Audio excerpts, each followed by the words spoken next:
Of systemic racism is redlining, a system once used by banks and the real estate industry that literally outlined the neighborhoods where people of color lived in red ink. If you lived inside of the red lines, loans were considered risky and banks were less likely to give loans or even invest. The practice was banned in 1968, but the impacts live on, preventing black families from amassing wealth at the same rate as their white neighbors on the other side of that red line. Need proof?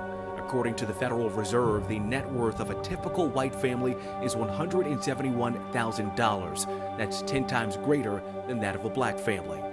Homes in black neighborhoods are generally and historically worth less than white homes because the developers and businesses that make a neighborhood, are less likely to be there. That means the tax base is lower too, which has a trickle-down effect. Less tax dollars for schools means fewer kindergarten classes, fewer qualified teachers, fewer AP classes. That leads to lower graduation rates from high school and even fewer graduates from college. This is in part caused by the school-to-prison pipeline that disproportionately impacts people of color. Institutional racism is more narrowly defined as the overt and covert forces blocking people of color from accessing the same opportunities as white people.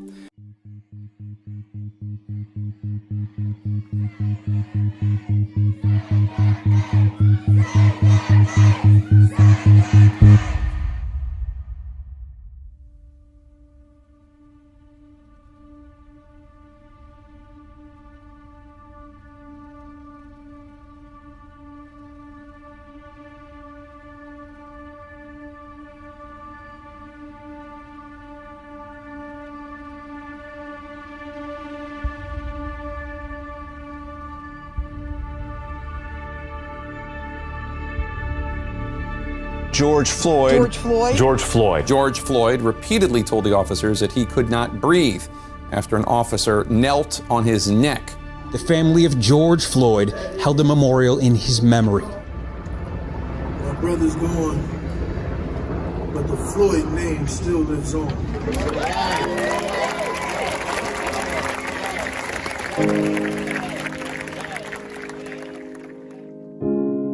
George Floyd. You are gone, but not forgotten.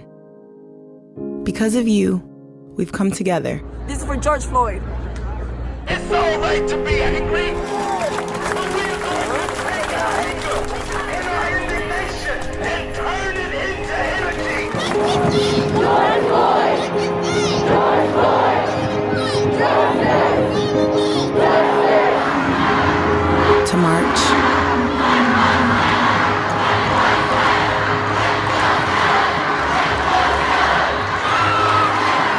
To dance,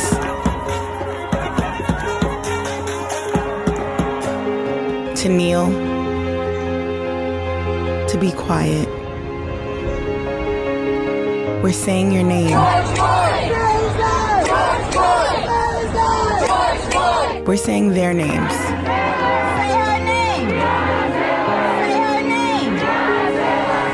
We're being loud.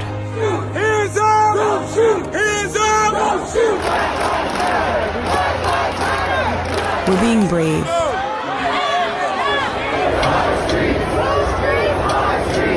We're laughing. We're crying.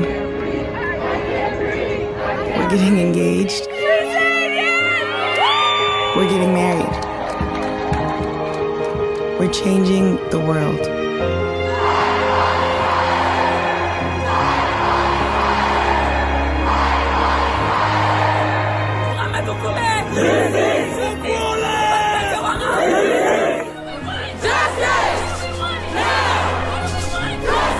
We soldiers, man. Let's stop hurting each other and let's get it right, man. Today is the day we're gonna stand up for our community, man.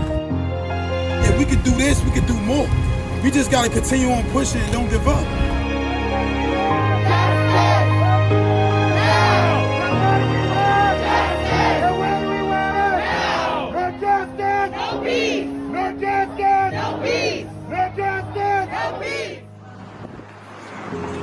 He did what? That changed the world. Daddy changed the world.